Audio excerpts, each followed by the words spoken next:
মিছিলের ছবিটা আরো একবার দেখাবো। দেখতে পাচ্ছেন জনস্রোত কার্যত। পরিচিত প্রার্থী দিলীপ ঘোষকে খড়গপুর সদর, যেমন খড়গপুর সদরকে হাতে তালুর মতো চেনেন দিলীপ ঘোষ, সেরকম দিলীপ ঘোষকেও খড়গপুর সদর একদম নিজেদের লোকের মতো করে চেনেন। এবং যে খড়গপুর সদরে এই মুহূর্তে দেখতে পাচ্ছেন লম্বা মিছিলের ছবিটা, তিল ধারণের জায়গা নেই।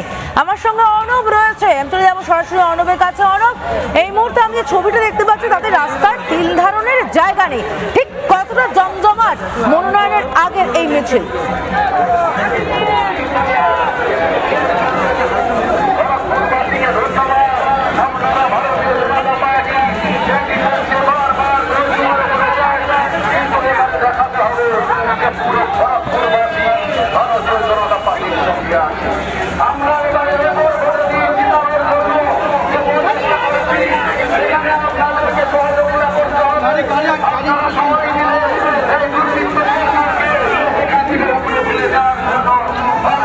একবারই এই মুহূর্তে দিলীপ ঘোষ, তার সাথে রয়েছেন দিল্লির মুখ্যমন্ত্রী, তিনি উপস্থিত রয়েছেন এবং তার পাশাপাশি বিরোধী দলনেতা শুভেন্দু অধিকারী।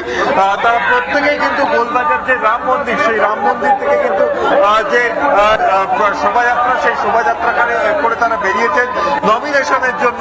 এই নমিনেশন প্রক্রিয়া কিন্তু সম্পন্ন হবে খড়গপুর যে এসডিও অফিস রয়েছে সেখানে, এবং সেখানে যাওয়ার আগে গোলবাজারের রাম মন্দির থেকে বেরিয়ে ভবানীপুর হয়ে তারা কিন্তু যে রাস্তা রয়েছে সেই রাস্তা হয়ে কিন্তু তারা যাবেন এসডিও অফিসের দিকে।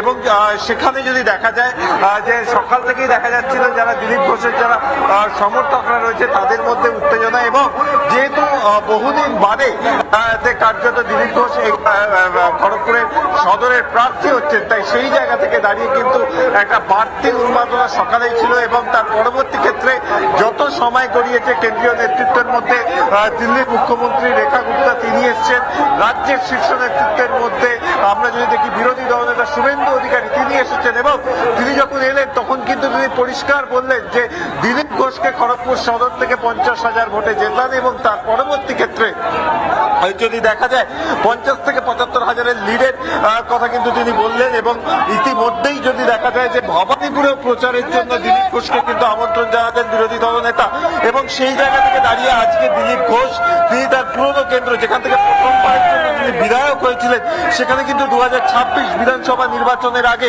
তিনি কিন্তু মনোনয়ন দাখিল করলেন। এবং সেই মনোনয়ন দাখিলের যে র্যালি, সেই র্যালি কিন্তু ইতিমধ্যেই শুরু হয়েছে।